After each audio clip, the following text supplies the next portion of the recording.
வணக்கம் பிள்ளைகள். நாங்கள் வகுப்பை ஸ்டார்ட் பண்ணுவோம். லாஸ்ட்டாக நாங்கள் பார்த்துருந்தது பார்த்தீங்கன்னா புறத்திணை சம்பந்தமான ஒழுக்கம், வெற்றியும் கரந்தையும் பார்த்துருந்தோம். நாங்கள் இன்றைக்கு வஞ்சியில் இருந்து ஆரம்பிச்சிருப்போம். வஞ்சியும் கொஞ்சம் பார்த்தோம், இருந்தாலும் வஞ்சித்திணையிலிருந்து எங்களுடைய விடயத்தை பார்த்துட்டு போவோம். இந்த வஞ்சித்திணை என்பது மருத நிலத்தில் வாழும் உழவர்கள், அங்கு வாழக்கூடிய மக்களினுடைய வாழ்க்கை முறை எடுத்து எம்பக்கூடியதாகவும், அங்கு நடக்கக்கூடிய சம்பவங்களை எடுத்து காட்டக்கூடியதாகவும் அடிப்படையாக இருந்தது. இதில் அடிப்படை, காரணம், உணர்வுகள், இலக்கிய உணர்வு, பொருள் என்ற அடிப்படையில் பார்ப்போம். நாங்கள் ஒன்றும் அதை தான் பார்த்துட்டு வந்தோம். அடிப்படை பார்த்தீங்கன்னா, மருத நிலத்தில் வாழும் உழவர்கள் தங்கள் நிலத்தை பாதுகாக்கவும் பகைவர்களை எதிர்த்து போரிடவும் செய்யும் செயல் அரண் காத்தல் என்று சொல்லுவாங்க. தங்களுடைய நிலத்தையும் தன்னுடைய கோட்டைகளையும் தன்னுடைய பாதுகாப்பாக வைத்து கொள்வதற்காக இவர்கள் செய்கின்ற போர் வஞ்சி போர் என்று வஞ்சிப்பூவை தலையில் அணிந்து கொண்டு போரிடும் போர். காரணம், நிலத்தின் மீதான உரிமையையும் பகைவரை விரட்டுதல், தங்கள் வாழ்வாதாரத்தை பாதுகாத்து கொள்றதுக்காக இவங்க போர் செய்வாங்க. தான் அந்த வஞ்சிப்போர். இங்கே உணர்வுகள் பார்த்தீங்கன்னா வீரம், பாதுகாப்பு உணர்வு, பகைமை உணர்வு மேலோங்கி இருக்கும். பெரும்பாலுமே பகைமை உணர்வு எல்லாத்துலேயுமே இருக்கும். இதில் கூடுதலாக பாதுகாப்பு உணர்வு முக்கியத்துவம் பெறுது. தன்னுடைய நிலத்தையும் தன்னுடைய உடைமையும் பாதுகாக்கிறது. இலக்கிய உதாரணங்கள் பார்த்தீங்கன்னா மருதப்பாட்டுக்கள், புறநானூற்று பாடல்களில் இதை பற்றி நாங்கள் பார்க்கலாம். வஞ்சி என்பது சங்ககால புறத்திணைகளில் ஒன்று. இது போரின் ஒரு முக்கிய கட்டத்தை குறிக்கிறது. வஞ்சியை பற்றி மேலும் சில தகவல்கள் நாங்கள் பார்க்கலாம். வஞ்சி என்ற சொல்லுக்கு மண்ணாசை அல்லது நாட்டை கைப்பற்றும் ஆசை என்று. இப்போ நாங்கள் வெற்றியெல்லாம் பார்த்தோம்ல, வெற்றி கரந்தையெல்லாம் பொருள் பார்த்தோம்ல, அந்த மாதிரி வஞ்சி என்பதற்கு மண்ணாசை அல்லது நாட்டை கைப்பற்றுகின்ற ஆசை என்று சொல்லக்கூடிய ஒரு பொருள் இருக்கான். ஒரு அரசன் தனது நாட்டின் எல்லையை விரிவாக்கவும் பிற நாடுகளை கைப்பற்றவும் மேற்கொள்ளும் போரே வஞ்சித்திணை. ஒன்று, தன்னுடைய நாட்டினுடைய எல்லையை விரிவாக்கணும், பிற நாடுகளை கைப்பற்றவும் செய்கின்ற போர் இந்த வஞ்சித்திணை சம்பந்தமான போர். இரண்டாவது பூ, வஞ்சிப்பூ. வஞ்சி வீரர்கள் வஞ்சிப்பூவை தன்னுடைய தலையிலே அணிந்து கொண்டு போர் செய்வார்கள். வஞ்சிப்பூவின் நிறம் சிவப்பு. இது வீரத்தையும் போர் உணர்ச்சியும் குறிக்கிறது. கூகுளில் நீங்கள் சர்ச் பண்ணி பாருங்கள், வஞ்சிப்பூ சம்பந்தமான டீட்டெயில்ஸ் கிடைக்கும். ஏன்னா சரியான பூவா என்பது எனக்கும் சந்தேகம். வெயிட், நான் உங்களுக்கு சர்ச் பண்ணி பார்க்குறேன் இருக்காண்டு. சிவப்பு நிறத்தில் இருக்குங்கிறாங்க வஞ்சிப்பூ.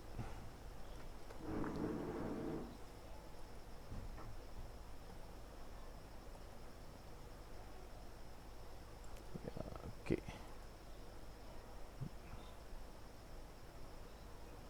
ஒவ்வொரு நிறத்தில் இருக்குது. அதனால் வஞ்சி அப்படிங்கிறது எதா அப்படிங்கிறது சரியாக தெரிஞ்சு கொள்ள முடியலை. இங்கே வெள்ளை நிறத்தில் தான் காட்டப்படுது. கூவிரம் இல்லை. ஓகே, அப்போ நீங்கள் கொஞ்சம் தேடி பாருங்கள். வஞ்சிப்பூ எங்கேயாவது தென்பட்டால் சொல்லுங்கள். ஆக அப்படிப்பட்ட அந்த சிவப்பு நிறத்தில் இருக்கக்கூடிய வஞ்சிப்பூவை தன்னுடைய தலையில் சுமந்து கொண்டு போரிடுவாங்க. நோக்கம் என்று பார்த்தா, வஞ்சித்திணையின் முக்கிய நோக்கம் மற்றொரு நாட்டின் மீது படையெடுத்து அந்த நாட்டை தன் கட்டுப்பாட்டின் கீழ் கொண்டு வருவதாகவும், இது பெரும்பாலும் அரசரில் ஆணையின் கீழும் நடக்கிறது. இலக்கியத்தில் வஞ்சி பார்த்தீங்கன்னா புறநானூறு, 10 போன்ற இலக்கியங்களை நாங்கள் காணலாம், சங்க நூல்களில் காணலாம். வஞ்சித்திணை பற்றிய பாடல்கள் உள்ளன. இவை அக்கால போர் முறைகள், வீரர்களின் மனநிலை போன்றவற்றை சொல்லுதான். அதில் வஞ்சியினுடைய வகைகள் நாங்கள் கரந்தையினுடைய வகையும் பார்த்தோம், வெற்றி வகை பார்த்தோம். வஞ்சியினுடைய வகைகள் மலப்புல வஞ்சி, கொற்ற வஞ்சி, தற்கால பயன்பாடு அப்படிங்கிற விஷயத்தில் சொல்லியிருக்காங்க. முதலாவது வந்தீங்கன்னா பகை நாட்டின் மீது படையெடுத்து செல்லுதல் முதலாவது. ரெண்டாவது, வெற்றி பெற்ற பின்னர் அந்த வெற்றியை கொண்டாடுதல். வஞ்சி என்ற சொல் தற்காலத்தில் ஊரின் பெயராகவும் பெண்ணின் பெயராகவும் சொல்லப்படுது. இவ்வளவுதான் அந்த வஞ்சி தினம் சம்பந்தமான விடயங்கள். இது போன கிழமையும் பார்த்தோம், சுருக்கமாக பார்த்தோம். பார்க்க வேண்டியது உளிஜை சம்பந்தமான விடயங்கள். அடிப்படை பார்த்தீங்கன்னா, ஒரு நாட்டை அல்லது கோட்டையை முற்றுகையிட்டு அதனை கைப்பற்ற, அது நாட்டை மண் மீது ஆசை. இங்கே ஒரு நாட்டினுடைய கோட்டையை கைப்பற்றுதல், நிலம் கைப்பற்றுதல். இங்கே முக்கியமாக உளிஜையினுடைய நோக்கமே ஒரு அரண்மனையை, அந்த கோட்டையை கைப்பற்றுறது தான் உளிஜையினுடைய திணையாக இருக்கிறது.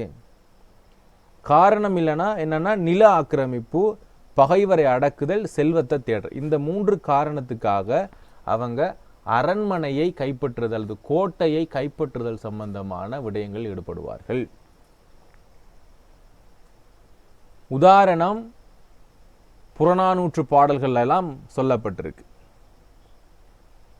வீரம், வெற்றி வேட்கை, ஆதிக்கம் என்பன இங்கே பெரும்பாலாக காட்டப்பட்டிருக்கு. ஒளிஜை திணை என்பது சங்ககால புறத்திணைகள் ஒன்றாக இருக்கிறது. கோட்டையை முற்றுகையிடும், அதை கைப்பற்றுதல் பற்றிய நொச்சித்திணை என்பது கோட்டையை பாதுகாப்பது. ஆகவே ஒளிஜை என்பது கோட்டையை கைப்பற்றுவதும், நொச்சித்திணை என்பது கோட்டையை பாதுகாப்பதும், அதற்கு எதிரான செயல் ஒளிஜை மற்றும் அதன் சம்பந்தமான திணைகள் சொல்லப்பட்டிருக்கு. ஒளிஜை என்ற சொல்லுக்கு, ஒளிஜை என்பது ஒரு கொடியினுடைய பெயர், உளிஞ்சை கொடி என்று சொல்றாங்க. உளிஞ்சை கொடியை வீரர்கள் அணிந்து கொண்டு கோட்டையை முற்றுகையிட செல்வதால் இந்த திணைக்கு ஒளிஜை என்று சொல்லி பெயர் வந்திருக்கிறது. இந்த முடக்கற்றான் என்று சொல்லுவாங்க. ஒளிஜைக்கு முடக்கற்றான் என்று சொல்லக்கூடிய பெயரும் இருக்கிறது. நீங்க பார்த்துருக்கக்கூடிய முடக்கத்தான் என்று சொல்லுவோம் நாங்கள். அதுக்கு மூலிகை கொடி. அந்த ஒளிஜை கொடியை தலையில் அலைஞ்சு கொண்டு செல்வாங்களா. ஒளிஜை என்ற சொல்லுக்கு வளைத்தல் என்று பொருள் இருக்கிறது, அல்லது முற்றுகையிடுதல் என்ற பொருள் இருக்கிறதா. ஆக பகை நாட்டினுடைய கோட்டையை முற்றுகையிட்டு அதனை கைப்பற்றுவது ஒளிஜை திணையாகும். கோட்டையில் இருக்கும் நொச்சி வீரர்களை எதிர்த்து போரிட்டு கோட்டையை கைப்பற்று இதனுடைய முக்கிய நோக்கங்களாக இருக்கிறது. ஒளிஜை என்பது நொச்சி திணையினுடைய புறம்பாக இருக்கிறது. ஆகவே நொச்சி பூவை, நொச்சி கொடியை தலையில் அணிஞ்சு கொண்டு போவாங்க என்பது மாதிரி இதில் சொல்லப்பட்டிருக்கு. அடுத்து பாப்போம். இதில் நிறைய வகைகள்லாம் இருக்குது, அதில் அந்தளவுக்கு தேவையில்லை. ஸோ இவ்வளோதான். சங்க இலக்கியத்தில் சில விஷயங்கள் சொல்லப்பட்டிருக்கு. புறநானூற்று பாடல்கள், புறப்பொருள் வெண்பா மாலை போன்ற விடயங்களில் இந்த ஒளிஜை சம்பந்தமான விடயங்கள் சொல்லப்பட்டிருக்கு. ஒளிஜை பூ அல்லது முடக்கத்தான் பூ என்று சொல்லி நாங்கள் சொல்லுவோம். ஆக இது கோட்டையை கைப்பற்றுதல். அடுத்த ஒழுக்கம் பார்த்தீங்கன்னா காஞ்சி. கொஞ்சம் வேகமாக நாங்கள் பார்த்துட்டு போவோம். காஞ்சி இது அடிப்படை என்னன்னா, செல்வம், இளமை, ஆரோக்கியம் போன்றவை நிலையற்றவை என்பதை உணர்த்த காஞ்சி திணை என்று சொல்லி நாங்கள் பார்ப்போம். வச்சு காஞ்சி திணை, காஞ்சி என்பது நிலையற்றது என்பதை உணர்த்தக்கூடியது. அது 3 விடயத்தை சொல்லுவாங்க. செல்வமாக இருக்கட்டும், இளமையாக இருக்கட்டும், ஆரோக்கியமாக இருக்கட்டும், இந்த 3மே நிலையில்லாதது என்று சொல்லக்கூடிய விடயங்களை பற்றி பாடுறது. காரணம், வாழ்க்கையினுடைய உண்மையை உணர்த்தணும், மனித வாழ்க்கையினுடைய நிலையற்ற தன்மை எடுத்துரைக்கிறதுக்கும் இவ்வாறான பாடல்கள் புறநானூற்று பாடல்களிலே அதிகமாக இடம்பெற்றிருக்கும். காஞ்சி திணையாக இது பெண்பால் காஞ்சி, ஆண்பால் காஞ்சி என்று சொல்லி 2ஆக நாங்கள் அகத்திணையிலையும் பார்த்துருப்போம்.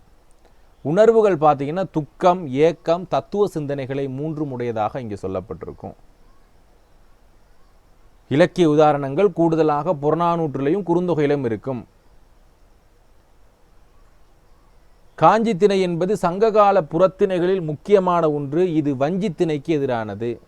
வஞ்சி என்பது பிற நாட்டை படையெடுத்து சென்று கைப்பற்றுவது என்றால், காஞ்சி என்பது படையெடுத்து வந்த எதிரியை தடுத்து தன் நாட்டை காப்பது காஞ்சி திணை பற்றியாக சொல்லப்பட்டிருக்கும். அதில் எல்லாம் நிலை இல்லாதது பற்றி நாங்கள் சொல்லி பாடுவாங்க. காஞ்சி என்பது ஒரு மரத்தினுடைய பெயர். அந்த மரத்தின் பூவை வீரர்கள் அணிந்து கொண்டு போரிடுவதால் இதுக்கு காஞ்சி திணை என்று சொல்லி சொல்லப்பட்டிருக்கு. காஞ்சி என்ற சொல்லுக்கு எல்லை, நிலையாமை, பாதுகாப்பு என்ற 3 பொருளும் இருக்குது. ஆக 3 சம்பந்தமாக பாடும். பாதுகாப்பு சம்பந்தமாகும். வஞ்சியில் போரிட்டு வரக்கூடிய தன்னுடைய பாதுகாப்பு நிலத்தை பாதுகாக்கிறது. அடுத்து வாழ்க்கை நிலையாமை பற்றி பாடுகின்ற பாடல்கள் எல்லாம் காஞ்சி திணைக்குள்ள பாடப்பட்டிருக்கும்.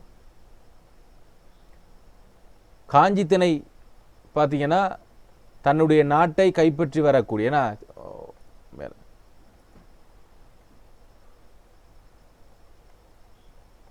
காஞ்சி திணை உட்பிரிவுகளாக சொல்லப்பட்டிருக்கிறது. காஞ்சி அதிர்வு, தளிஞ்சி. அப்போ இது பெரிய ஒரு வகை. என்னென்ன விடயங்கள்னு பார்ப்போம். போரின் ஆரம்பத்தில் ஏற்படும் ஆறாவாரமாக காஞ்சி போர் எவ்வாறு நடக்கும் என்ற அடிப்படை இங்கே சொல்லியிருக்கேன். முதலாவது காஞ்சி அதிர்வு இருக்கும். போரின் ஆரம்பத்தில் ஏற்படும் ஆறாவாரம் முழக்கம். நம்ம மேலே பார்த்தோம் இல்லை வெற்றியில் பார்த்த மாதிரி. தளிஞ்சி என்பது பகைவர் கோட்டையை முற்றுகையிடுத்து உள்ளிருப்பவரை வெளியேற விடாமல் தடுத்தல். இப்போ இப்படி இந்த காஞ்சி திணையிலையும் எங்களுக்கு வாழ்க்கை நிலையாமை பற்றி பாடுறதோட பாதுகாப்பு சொல்றப்பான 14 விடயங்கள் காஞ்சி திணையில பாடப்பட்டிருக்குது. அடுத்து காஞ்சி திணையினுடைய பூ சொல்லப்பட்டிருக்கு. காஞ்சி மரத்தினுடைய பூக்களை தன்னுடைய தலையில் அணிந்து கொண்டு இவங்க போர் புரிவாங்க. அடுத்து பாடான் திணை, காஞ்சி திணை. அடுத்து பாடான் திணை, நாம் பாடப்படுகின்ற ஆண்மகனது ஒழுக்காறுகள் பற்றி பாடுறது. இது ஒருவனினுடைய வீரனின் வாழ்க்கை வரலாற்றை பாடக்கூடிய பாடல்களாக இருக்கும். அந்த வீரனுடைய ஒழுக்கம், அவன் வாழ்ந்த வாழ்க்கை, அவனுடைய வீர செயல்கள் எல்லாம் இங்கே என்ன செய்யப்பட்டிருக்கும், பாடப்பட்டிருக்கும். அவனை போற்றி பாடப்பட்டிருக்கும். அதே நேரம் இந்த வீரனை முன்மாதிரியாக காட்டி ஏனையோரும் இவ்வாறு வாழ வேண்டும் என்று சொல்லி எடுத்து எம்பக்கூடிய பாடல்களாக இங்கு இருக்கக்கூடிய பாடல்கள் இருந்திருக்கும். இந்த பாடான் திணை சார்ந்த பாடல்கள். உணர்வுகள் பார்த்தீங்கன்னா வீரம், மரியாதை, பக்தி, இவ்வளவுதான். ஆக பாடான் திணை என்பது சங்ககால புறத்திணைகளில் ஒன்று. இது ஒரு தனித்துவமான திணை. ஏனென்றால் இது போர் அல்லது சண்டையை பற்றி மட்டும் பேசாம அது அரசனினுடைய புகழ், கொடை, வீரம், ஆட்சி திறம், ஒழுக்கம், நல்ல குணங்கள் என்று பல்வேறுபட்ட விடயங்களை பாடும். ஏன்னா அந்த ஆண்மகனுடைய ஒழுக்கம் பற்றி பாடக்கூடியது. பாடுகின்ற பாடான் திணை என்பது பாடுகின்ற ஆண்மகனுடைய ஒழுக்காறுகள். புறத்திணையில இவ்வளவு விடயங்கள் சொல்லப்பட்டிருக்கும். ஆக பாடான் என்ற சொல்லுக்கு பாடப்படும் ஆண்மகன் என்று பொருள். இங்கு ஆண்மகன் என்பது அரசனை குறிக்கிறது. ஆக அந்த அரசனுடைய சகல விடயம் சம்பந்தமாகவும் பாடியிருப்பாங்க. அப்படிப்பட்ட தகுதியுடைய ஆண்மகனுடைய ஒழுக்காறுகளை கூறுவதுதான் பாடன். ஏன்னா ஒரு சிறந்த அரசனுடைய சொல்லலாம், சாதாரண மக்களினுடைய வாழ்க்கை வரலாறு சொல்ல வேண்டிய விடயங்கள் இங்கே இருக்காது. அதன் காரணமாக ஒரு சிறந்த அரசனினுடைய விடயங்கள் இங்கே எடுத்து காட்டப்பட்டிருக்கும். அந்த சிறந்த மன்னனுடைய ஒழுக்கம், அவனுடைய வீரம், அவனுடைய கொடை, அவனுடைய பண்பு எல்லாமே இங்கே என்ன செய்யப்பட்டிருக்கும், சொல்லப்பட்டிருக்கும். அதுதான்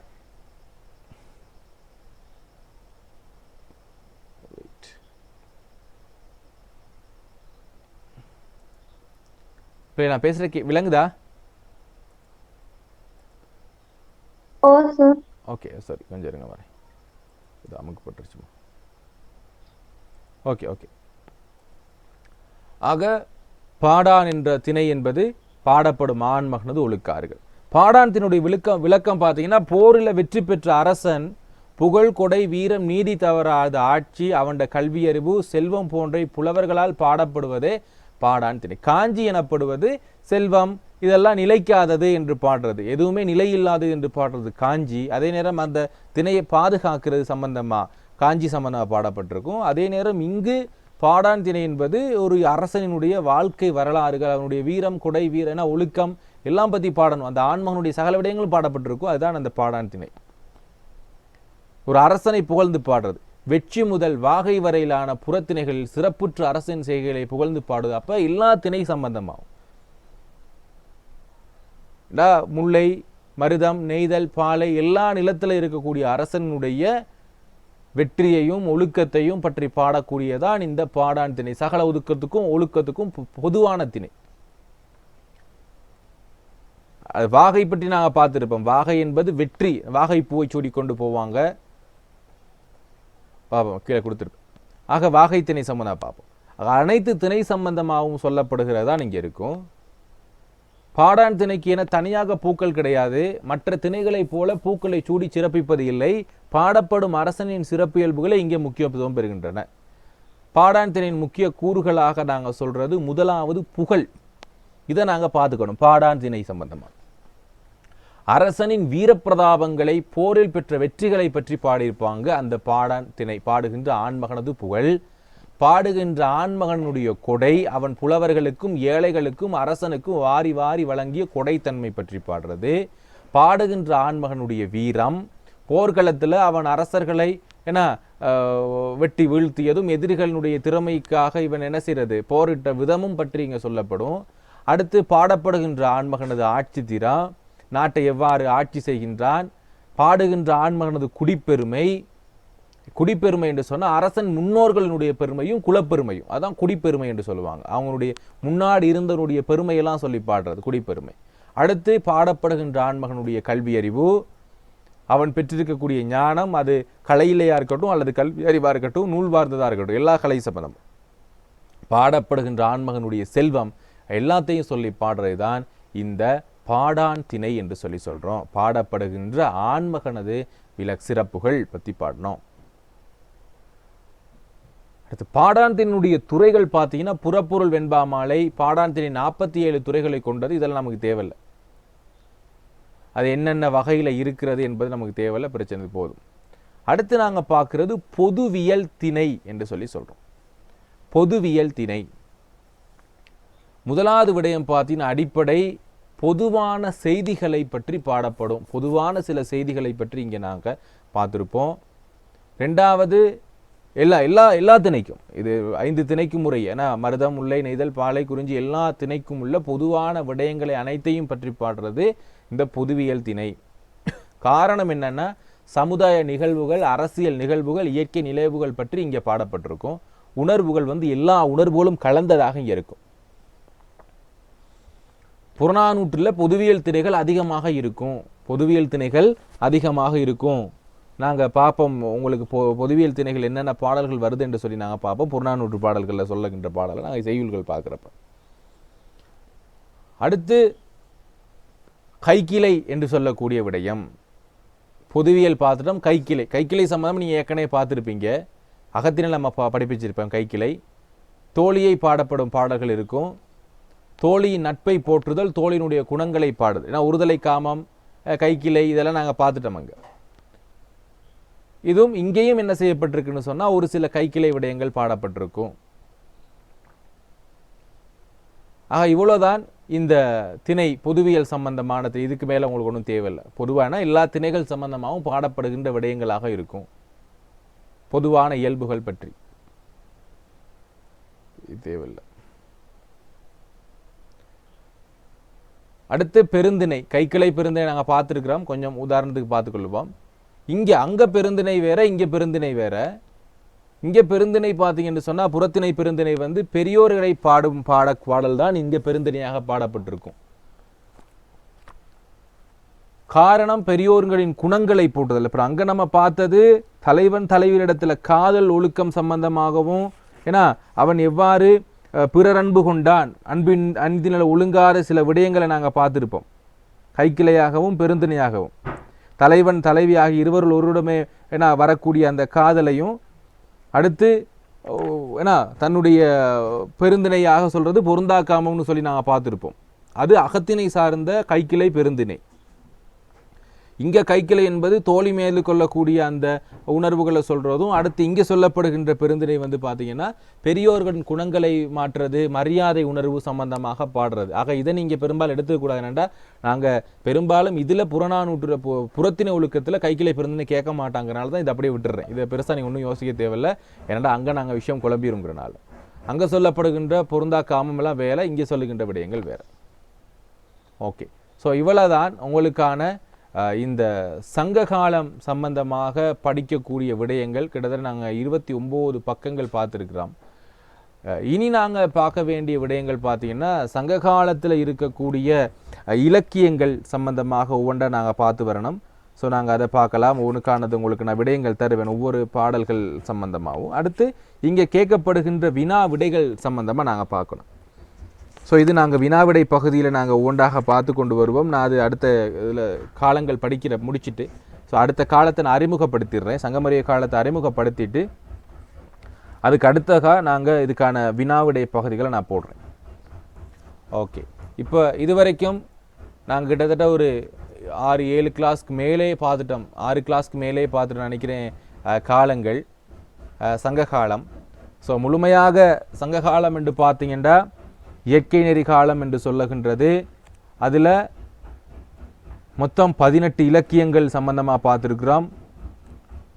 அதில் பார்த்த முதலாவது விடயம் முதல் கரு உரி என்று சொல்லக்கூடிய விடயம் சம்பந்தமாக நாம் பார்த்துருப்போம். ஏன்னா முதல் பொருள் என்பது நிலமும் பொழுதும், அது பெரும்பொழுது சிறும்பொழுது என்று சொல்லி 2 விடயங்கள் பார்த்துருப்போம். இரண்டாவது விடயம் கருப்பொருள் சம்பந்தமாக பார்த்தோம். அந்த சங்க காலத்தில் இருந்த மக்கள், பறவை, விலங்கு, ஊர், ஏன்னா மரம் என்னென்ன இருந்துச்சு. இப்போ ஒவ்வொரு நிலத்துக்கும் ஒவ்வொரு விதமான மரம் இருக்கும். ஏன்னா இப்போ குறிஞ்சியை எடுத்துக்கொண்டோம் என்று சொன்னால் குறிஞ்சி மரத்தில் சந்தன மரம், வேங்கை மரம் கூடுதலாக காணப்படும். அடுத்து முல்லை எடுத்துக்கிட்டோம் என்றால் கொன்றை இருக்கும், காயா மரங்கள் இருக்கும். அதே நேரம் குறுந்து என்று சொல்லக்கூடிய ஒரு மரம் இருக்கும்.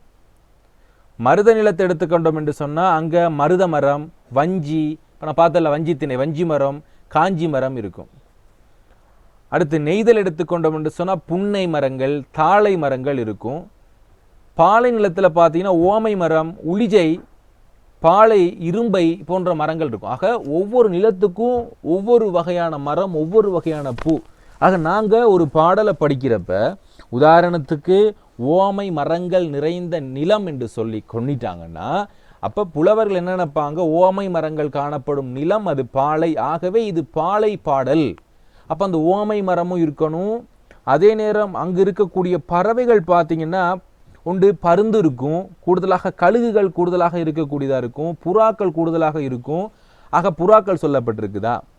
அடுத்து பார்ப்பாங்க அங்கே இருக்கக்கூடிய ஒழுக்கம், பிரிதல் சொல்லப்பட்டிருக்குதா. அடுத்ததாக பார்த்தீங்கன்னா அவங்களுடைய தொழில் சொல்லப்படு, நிறை கவர்தல், சூறையாடுதல், வரிப்படி செய்தல் ஏதாவது சொல்லப்பட்டிருக்குதா. இப்படியாக பல்வேறுபட்ட விடயங்களை ஆராய்ச்சி பார்ப்பாங்க. அதில் எல்லாமே ஒத்து போகுதுன்னா அந்த பாடலை பாலை திணைக்குரியது என்பதை முடிவு பண்ணுவாங்க. ஏனென்றால் 2500க்கும் மேற்பட்ட புலவர்களால் பல்வேறுபட்ட பாடல்கள், 35,000 அடிகளை கொண்ட சங்க பாடல்கள் பாடப்பட்டுச்சு.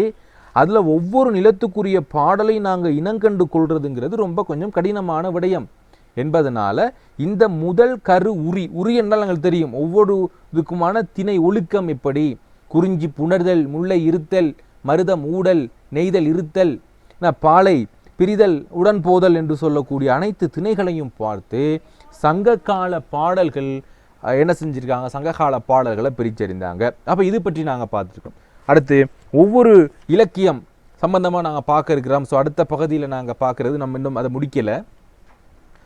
கூடுதலாக ஏதாவது ஒரு இலக்கியம் சம்பந்தமாக கேட்பாங்க. ஒவ்வொரு இலக்கியம் நற்றிணை 400 பற்றி, குறுந்தொகை பற்றி, கலித்தொகை பற்றி, இப்படி ஒவ்வொரு திணை, ஒவ்வொரு பாடல், ஒவ்வொரு நூல்கள் சம்பந்தமாக அது சம்பந்தமான விடயங்கள் நாங்கள் தெரிஞ்சு வச்சுருக்கோம். இப்போ நற்றிணை 400ன்னு பார்த்தீங்கன்னா அது எத்தனை அடி சிற்றலை, அதனுடைய பாவகைகள் என்ன. இப்போ நற்றிணை பார்த்தீங்கன்னா 9 அடி சிற்றலையாக இருக்கும், 12 அடி பேரலையாக இருக்கும். அந்த நற்றிணைங்கிற ஒரு நூல் எப்படிப்பட்டது என்று சொல்லுவாங்க, என்னத்தை பற்றி பாடுது. ஆக அதுக்கு 9 அடி இருக்கும், சின்ன குறைந்தளவு பாடல்கள் 9 அடி, கூடுதலாக 12 அடி சிற்றலையாக இருக்கும். இதனுடைய பாவகை பார்த்தீங்கன்னா ஆசிரியர் பாவகையில் அமைந்த பாக்களாக இருக்கும். 2 பாடல்கள் மட்டும் பார்த்தீங்கன்னா 13 அடி, 110வது பாட்டும் 379வது பாடல் மட்டும் 13 அடிகளை கொண்டது. ஏனைய சங்க நூல்களை இப்படி தான் அந்த பாடல் இருக்கும். ஏனைய சங்க நூல்களை பற்றி பார்க்குற அதே நேரம் இந்த பாடலுமே அந்த சங்ககால மக்களினுடைய அகத்திணை மற்றும் புறத்திணை விடயங்களை எங்களுக்கு உள்ளுக்க சொல்லப்பட்டிருக்கும். அவருடைய வாழ்க்கை விடயத்தை சொல்லப்பட்டிருக்கும், தமிழுடைய வாழ்க்கையை சொல்லப்பட்டிருக்கும். பெரும்பாலாக இயற்கையுடைய இந்த மக்களுடைய வாழ்க்கை, இப்படி அந்த ஒவ்வொரு நூலும் என்னென்ன விடயங்கள் சொல்லப்படுது, எத்தனை பாடல்கள் இருக்குது. ஏன்னா இப்போ 400 பாடல்கள் சொல்லப்பட்டிருக்கு. அப்போ நல்ல திணை சம்பந்தமான 400 பாடல்கள் சொல்லப்பட்டிருக்குது. ஆக இது அவ்வளத்தையும் சொல்லப்படுறது தான் அந்த ஒவ்வொரு பாடலுக்குமான இலக்கிய வரலாறு. நாங்கள் படிக்கிற விடயம் 2 விடயம் படிக்கிறோம். ஒன்று இலக்கிய வழி வரலாறு, இலக்கிய வரலாறு. அப்போ நாங்கள் இதுவரைக்கும் 29 பக்கங்களில் பார்த்தது இலக்கிய வழி வரலாறு பார்த்துருக்குறோம்.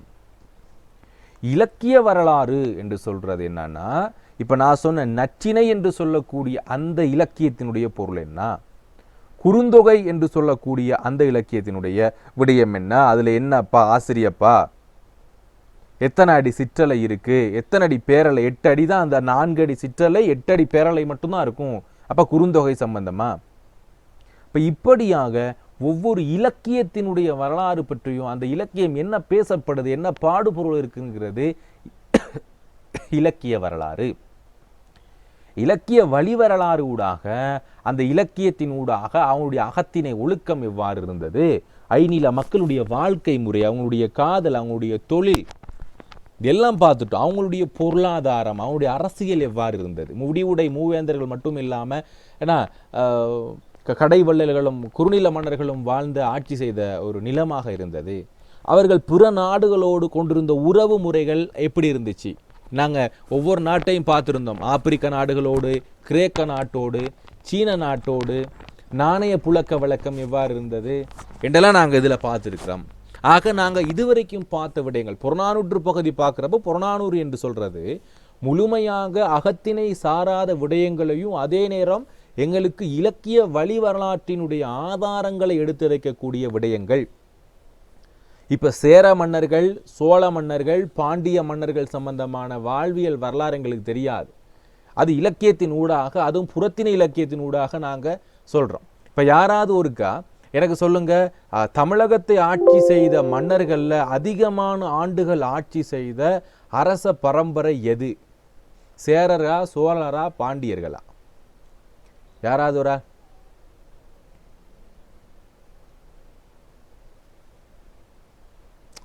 ஓரளவுக்கு படிச்சிருப்போம் தானே? யாராவது யாரு கூடுதலான ஆண்டுகள் ஆட்சி செய்தவர்கள்? சேரர்களா, சோழர்களா, பாண்டியர்களா?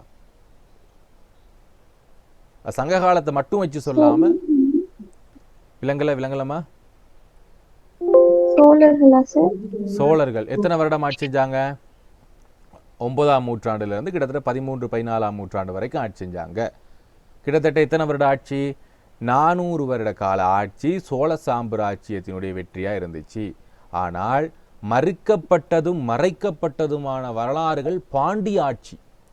பாண்டியர்களுடைய வரலாறை நீங்க எடுத்து படிச்சீங்கன்னா சோழர்களை விட மாபெரும் சாம்ராஜ்யத்தை படைத்தவர்கள் பாண்டியர்கள். இப்ப அது சம்பந்தமா தான் நாங்க படிக்க போறோம். அதனாலதான் நான் உங்களுக்கு விளங்கப்படுத்த போறேன். இப்ப தமிழகம் என்று சொல்லக்கூடிய இந்த இந்தியாவினுடைய இந்த பகுதி, தென்னக பகுதியில சோழர்கள் இங்கே ஆட்சி செய்கிறாங்க, சேரர்கள் இதுக்கு மேலே ஆட்சி செய்கிறாங்க, கீழே ஆட்சி செய்கிறவங்க தான் பாண்டியர்கள் என்று சொல்லக்கூடியவங்க. ஆக முடிவுடை மூவேந்தர்கள் என்று சொல்லக்கூடிய சேர, சோழ, பாண்டிய நாடு சங்க காலத்தினுடைய 270ஆம் ஆண்டு வரைக்கும் எந்த பிரச்சனையும் இல்லை. கிமுல இருந்து கிபி 270ஆம் ஆண்டு வரைக்கும் எந்தவித பிரச்சனையும் இல்லாம சங்ககாலம் ஓகே முடிவடையுது.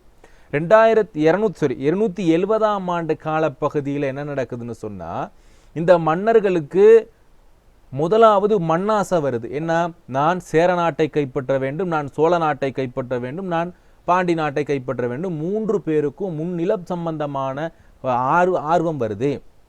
ஆக இந்த தமிழகத்துக்கு உள்ளேயே, இந்தியாவுக்கு வெளியில வேற, அது அவங்க வெளியிலையும் போர் புரிஞ்சுக்கிறாங்க, அதே நேரம் உள்ளுக்குள்ள 3 மன்னர்களும் அடிச்சுக்கிறாங்க. அது முதலாவது விடயம் இந்த நாடு பறி போறதுக்கான காரணம். ஏனென்றா வடபகுதியிலிருந்து வந்தவங்க மிக ஈஸியா கைப்பற்றிட்டாங்க இவங்கள. இத்தனை வருடங்கள் கிறிஸ்துக்கு முன்னுக்கு இருந்து தமிழகத்தை செங்கோலாட்சி செய்து வீர பரம்பரையாக வாழ்ந்த இந்த முடிவுடை மூவேந்தனுடைய ஆட்சி 270 சரிகிறதுக்கு முதல் காரணம் மண்ணாசையும் பெண்ணாசையும் பொன்னாசையும் தான்.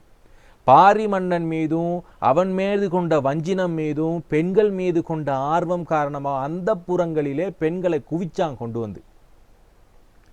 ஒவ்வொரு அரசனும் பெண்கள் மேல ஆசைப்பட்டு தங்கத்தையும் பெண்ணையும் கொண்டு வந்து அந்த புறங்களிலும் அடுத்த அரண்மனைகளிலும் கோவில்களிலும் பொன்னையும் பெண்ணையும் குவித்தார்கள். ஆக அது ஒரு காரணமும், அதே நேரம் ஏனைய நாடுகளுடையும் தன்னோட நாட்டுக்குள்ளேயும் குறுநிலத்துக்குள்ளேயும் இவர்களுக்கு போர் மூண்டது. இதன் பல்வேறுபட்ட காரணங்கள் காரணமாகவும் இந்த ராஜ்யம், சேர சோழ சாம்ராஜ்யம், பாண்டிய ராஜ்யம் உடைப்படுகிறது. ஆக உடைப்படுகின்ற அந்த சந்தர்ப்பத்தை பயன்படுத்திக்கிட்டு தான் வடபாகத்தில இருந்து 280 அல்லது 290 உடைப்பட்ட காலத்தில் வாராங்க களப்பிரர்கள் என்று சொல்லக்கூடிய ஒரு இனத்தவர். அவங்கள தான் நாங்கள் சங்கமறிவிய காலத்தில் பார்க்குறோம். வைணவ சமயமும் சமண சமயம் மற்றும் பௌத்த சமயங்களாக அங்கே தோற்றம் பெறுது. ஆக களப்புரர் என்ன செய்யறாங்கன்னு சொன்னா, இந்த சேரர்களையும் சோழர்களையும் மிக இலகுவுல வெற்றி கண்டுறாங்க. சோழ சாம்ராஜ்யம் பத்தி நாங்க 8ஆம் 9ஆம் நூற்றாண்டுல பார்த்தாலுமே கூட அங்க அவங்க வர்றாங்க, வேற விஷயம். ஆனால் 270ஆம் ஆண்டு காலகட்டத்தில் இந்த பாண்டியர்கள் தவிர இந்த 2 நாட்டையும் களப்பிரர்கள் கைப்பற்றுறாங்க. ஆக கைப்பற்றி என்ன செய்யறாங்க, பன்னெடுங்காலம் கிட்டத்தட்ட 280 300ஆம் ஆண்டு 300 தொடக்கம் 600 வரை இந்த களப்பிரனுடைய ஆட்சி நடைபெறுகிறது. சமண சமயமும் பௌத்த சமயமும் உயர்வு பெற்று விளங்கக்கூடிய ஒரு நகர நாகரிகமாக மாற்றமடையுது. செம்மொழியாக இருந்த மொழி தற்பொழுது வடமொழி கலப்போட புறமொழி கலப்போட தோற்றம் பெறுது. ஆக இதுவரைக்கும் இங்கே இருந்த அந்த சூழல் எப்படிப்பட்ட சூழல்னா, எங்களுடைய மன்னன், என்னுடைய குலத்தான், என்னுடைய உறவு, என்னுடைய உயிர் என்று சொல்லி கொண்டிருந்த மக்கள் மன்னனை வெறுக்க ஆரம்பிக்கிறாங்க. உண்டு முதலாவது காரணம் போர். மண்ணாசை கொண்டு தனக்குள்ளேயும் பிற நாடுகளுடையும் குறுநில மன்னர்களுடையும் போர் புரிவதன் காரணமாக அங்கு இருந்த மன்னர்களும் அங்கு இருந்த மக்களும் என்ன செய்றாங்க, இறக்குறாங்க.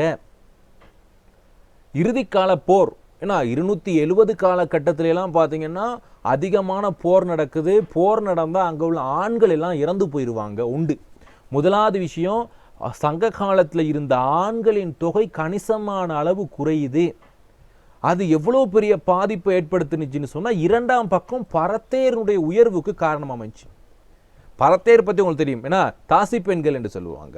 அப்போ அந்த பரத்தேருடைய ஒழுக்கம் அதிகமாக சங்க காலத்தில் நன்றாக வீட்டில் இருந்து கொண்டிருந்த ஆண்களும் பரத்தேர்கள் வீட்டுக்கு செல்வது வழக்கமாக மாறியது.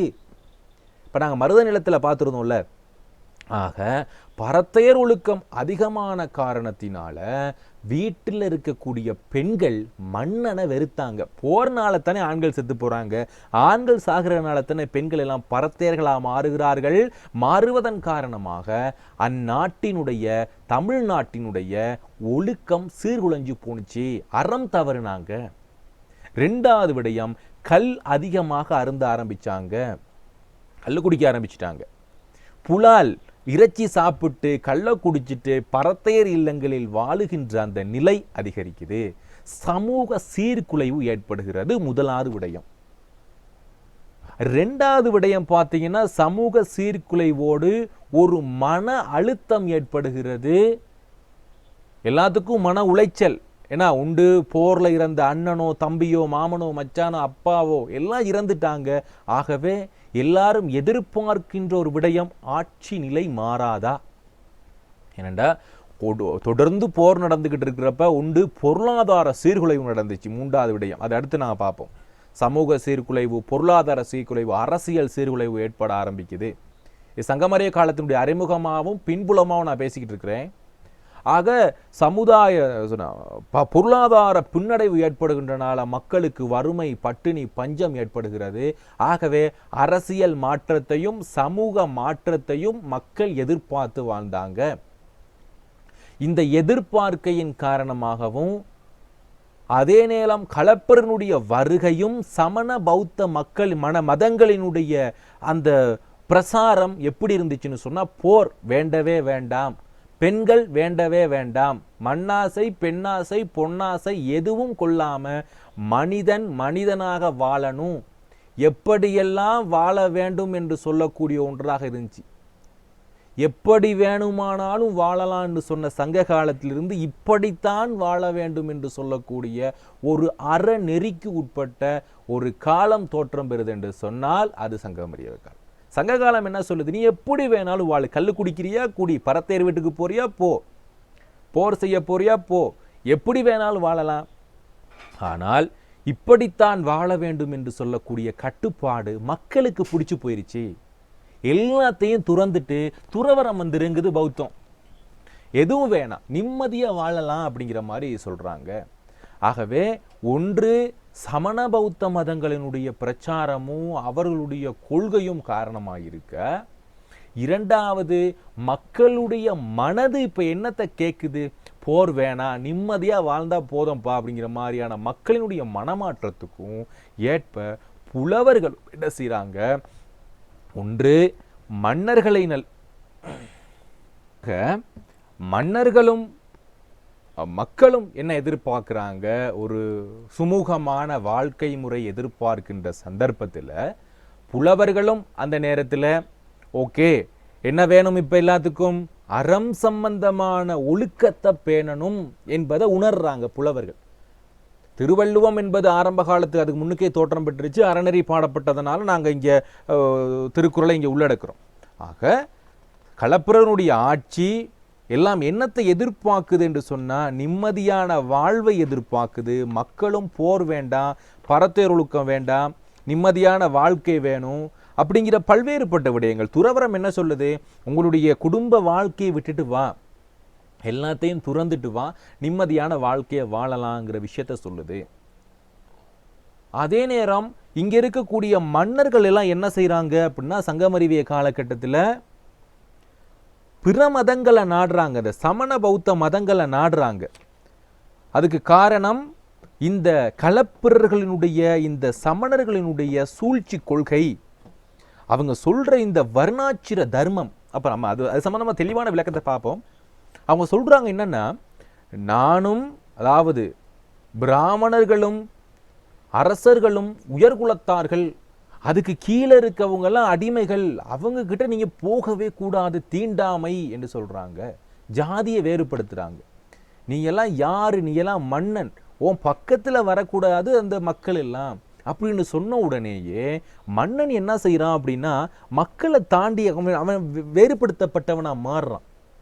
மக்களுக்கும் மன்னனுக்கும் இடையிலான அந்த இடைவெளி என்ன செய்துன்னு சொன்னா, அவர்கள் இருவருடைய உறவையும் கெடுக்கு. இதுவரைக்கும் மன்னன் தனக்கான ஒருவன், தன்னுடைய ஒருவன் என்று கருதி கொண்டிருக்கின்ற போது, களப்பிரனுடைய ஆட்சி பிறருக்கான ஒருவன், அவன் பிறன் என்று கொள்ளக்கூடிய எண்ணம், மனப்பாங்கு மக்கள் மனதிலே தோற்றம் பெறுகின்ற நேரம்தான் எங்களுக்கு அந்த சேர மற்றும் பாண்டிய மன்னனுடைய ஆட்சி வீழ்ச்சியடைய காரணமா இருக்குது. சேர சோழ பாண்டியருடையன்னு சொல்லலன்னு சொன்னா நான் அவங்களுக்கு சொல்றேன் காரணம். ஆக இப்படிப்பட்ட மத மாற்றம், அடுத்து புலவர்கள் ஆற்றுப்படுத்தக்கூடிய நெருக்கி திரும்புறது, மன்னர்கள் மக்களிடமிருந்து பிரிந்தமை, களப்பிரருடைய ஆட்சி, சமண பௌத்த மதங்களினுடைய எழுச்சி, சுதேசிய மதங்களான சைவ மற்றும் வைணவ மதங்களினுடைய வீழ்ச்சி, தம் மதத்தையும் மன்னனையும் மக்கள் வெறுத்தமை, துறவரத்தை ஆதரித்தமை, எப்படி வேண்டுமானாலும் வாழலாம் என்று சொல்லக்கூடிய வாழ்க்கையிலிருந்து இப்படித்தான் வாழ வேண்டும் என்று சொல்லக்கூடிய அந்த நிலைப்பாடு, இது எல்லாம் சங்கமறிவிய காலத்தினுடைய இலக்கிய வழியிலையும் அவருடைய அரசியல் பொருளாதார சமூக சீர்திருத்த வழியிலையும் மாற்றத்தை கொண்டு வருது.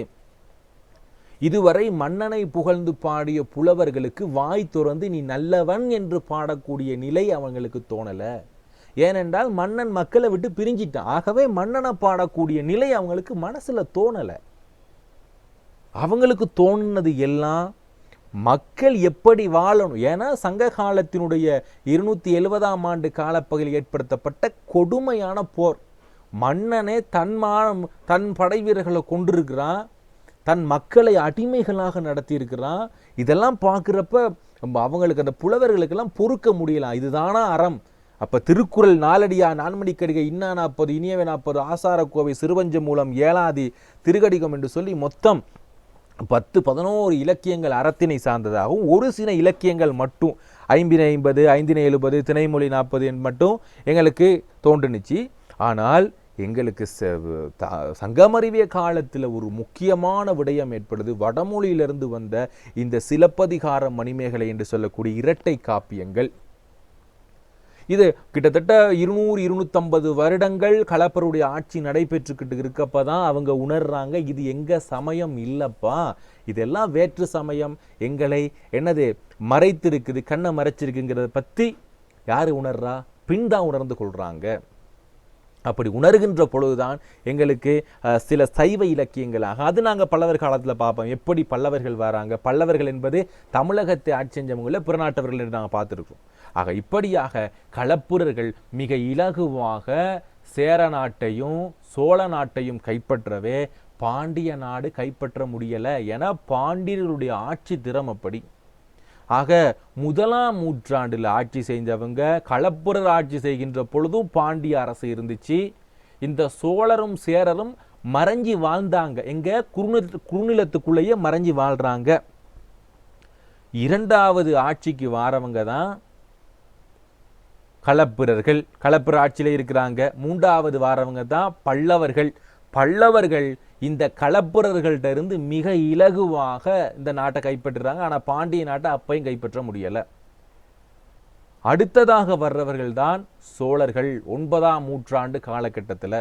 ஆக 9 மற்றும் 10ஆம் நூற்றாண்டு வரைக்கும் இந்த பாண்டிய நிலத்தை கைப்பற்றவே முடியலை. இப்போ நீங்கள் பொன்னியின் செல்வன் நாவல்லாம் படிச்சிருந்தீங்கன்னா தெரியும், பாண்டிய அரசர்கள் வந்து சோழருடைய சாம்ராஜ்யம் ராஜராஜ சோழன் வாழ்கிற வரைக்கும் அவங்க பாண்டியர்கள் இருந்துக்கிட்டு தான் இருந்தாங்க. அவங்களுடைய இந்தியா ஏன்னா வேங்கமுத கீழே இலங்கை குமரிக்கண்டம் எல்லாம் முழுவதுமாக அவங்களுடைய ஆட்சி நடந்துச்சு. குமரிக்கண்டம் இருந்த எல்லா இடங்களும், ஏன்னா மாலைத்தீவுகளாக இருக்கட்டும், இலங்கையாக இருக்கட்டும், கம்போடியா போன்ற நிலங்களாக இருக்கட்டும், இப்படி பல நாடுகளை தன்னுடைய வசப்படுத்தி ஆட்சி செய்தவர்கள் சோழர்கள். அப்பவும் நிலைச்சிருந்தவங்க தான் இந்த பாண்டியர்கள். கடைசியாகத்தான் என்ன செய்கிறாங்க, கிட்டத்தட்ட 13ஆம் 14ஆம் நூற்றாண்டு வரைக்கும் பாண்டியர்கள் அவருடைய ஆட்சி இருந்தது. கிட்டத்தட்ட 1400 வருட ஆட்சி சோழ சாம்ராஜ்யத்தை விட, ஏன்னா 1000 வருடம் பழமையான சாம்ராஜ்யத்தை கொண்டவர்கள் பாண்டியர்கள். அதை சொல்லதான் வந்து ஆக கூடுதலாக ஆட்சி செய்தவர்கள் பாண்டியர்கள் என்று சொல்ல வந்தோம். இந்த காலகட்டத்திலையும் வீழாத ஒரு ஆட்சி. இப்போ உங்களுக்கு ஓரளவுக்கு சங்கமருவிய காலத்தினுடைய பின்னணி விளங்கி இருக்கும். எப்படி இந்த சங்கமருவிய காலம் தோற்றம் பெறுகிறது, அடுத்த பகுதியில் நாங்கள் தான் பார்க்கறதுக்கு இருக்கோம். சங்கமருவிய காலத்தினுடைய தோற்றம், அங்கே இருந்த நிகழ்வுகள் எவ்வாறு இருந்துச்சு, எவ்வாறு அவர்களை கைப்பற்றுகிறார்கள் என்பது பற்றியாக நாங்கள் பார்ப்போம். ஓகே, இப்போ நாங்கள் அடுத்த கிளாஸில் பார்ப்போம் பிள்ளைகள். இவ்வளோதான் இந்த வகுப்பு. சங்ககாலம் முழுவதுமாக எங்களுக்கு முடிஞ்சிருச்சு. இதில் வினா விடைகளை அடுத்த வகுப்பில் நாங்கள் பார்த்துட்டு சங்கமருவிய காலத்தை நாங்கள் பார்ப்போம். ஸோ உங்களுக்கு நான் இப்போ கிளாஸ் முடிஞ்சதும் வினா விடைகள் கொஞ்சம் அனுப்புகிறேன். எல்லாரும் செஞ்சு எனக்கு வந்து வாட்ஸ்அப்பில் அனுப்பிவிடுங்க, நான் திருத்தி அனுப்பிவிடுறேன் பிள்ளைகள். ஸோ ரெக்கார்டிங் கேட்குற பிள்ளைகளும், ஸோ ஜாயிண்ட் ஆகாத பிள்ளைகளும் கொஞ்சம் பார்த்துக்கொள்ளுங்க. உங்களுக்கு நான் இப்போ குரூப்பில் வினா விடைகள் போடுவேன். அடுத்து இமெயில் அட்ரஸ் எனக்கு அனுப்பாதவங்க மறக்காமல் அனுப்பி விட்டுருங்க. நான் இப்போ எல்லாத்தையும் எட் பண்ணிட்டேன், இமெயில் எல்லாம் எட் பண்ணிட்டேன். இப்போ செக் பண்ணி பாருங்கள். ஒர்க் ஆகாதவங்க மட்டும் எனக்கு மெசேஜ் ஒன்று போடுங்க. ஓகே பிள்ளைகள், குட் நைட். அடுத்த கிளாஸில் ஜாயின் பண்ணலாம். ரெக்கார்டிங் எனக்கு அனுப்புறதுக்கு விலங்குல போன கிளாஸ் டைம் ரெக்கார்டிங் அனுப்பல சார். எல்லாமே வந்துமா உங்களுக்கு வெப்சைட்டில் நான் இப்போ வந்து தனித்தனியாக ரெக்கார்டிங் அனுப்ப மாட்டேன். நீ உங்களுக்கு வெப்சைட் ஒன்று கொடுத்துருக்கேனா, இப்போ வந்து பார்த்தீங்கன்னா குரூப்பில் வந்து பின் பண்ணியிருப்பேன் மேலே அந்த வெப்சைட்டு. அப்போ அந்த வெப்சைட்டில் போயிட்டு நீங்கள் கிளிக் பண்ணால் மட்டும்தான் வீடியோ ஒர்க் ஆகும். மற்ற பிள்ளைகளுக்கு யாருக்குமே காட்டாது. இப்போ நான் உங்களுக்கு வீடியோவாகவே ஷேர் பண்ணாலும் குரூப்பில் காட்டாது இந்த வீடியோ. நீங்கள் வெப்சைட் போனால் மட்டும்தான் எல்லாம் போட்டுட்டேன். இப்போ எல்லாம் போட்டுட்டேன். உங்களோட இமெயிலை போய் செக் பண்ணி பாருங்கள் ஒர்க் ஆகுதான்ட்டு. சரியா? இப்போ இன்னைக்கான கிளாஸுக்கு மட்டும் போட இருக்கு. அடுத்து அந்த கடைசியாக படித்த வாரலஞ்சேரி என்ற பாடல் வந்து எனக்கு நினைக்கிற ரெக்கார்டிங் மிஸ் ஆயிடுச்சு போல். அடுத்த கிழமை அது வந்து சந்திப்பிரிக்கிறது மட்டும்தானே படிச்சிருக்கிறோம். ஆக நம்ம அடுத்த கிளாஸில் அதை ஃபுல்லாக மறுக்க படிச்சுட்டு அதை நான் ரெக்கார்டிங் போடுறேன். மற்ற ரெக்கார்டிங் எல்லாம் போட்டிருக்கேன், போய் செக் பண்ணி பாருங்கள். ஒர்க் ஆகலைன்னா சொல்லுங்கள் எனக்கு. Okay sir, thank you. ஓகேம்மா, குட் நைட். அடுத்த கிளாஸில் ஜாயின் பண்ணுறேன்.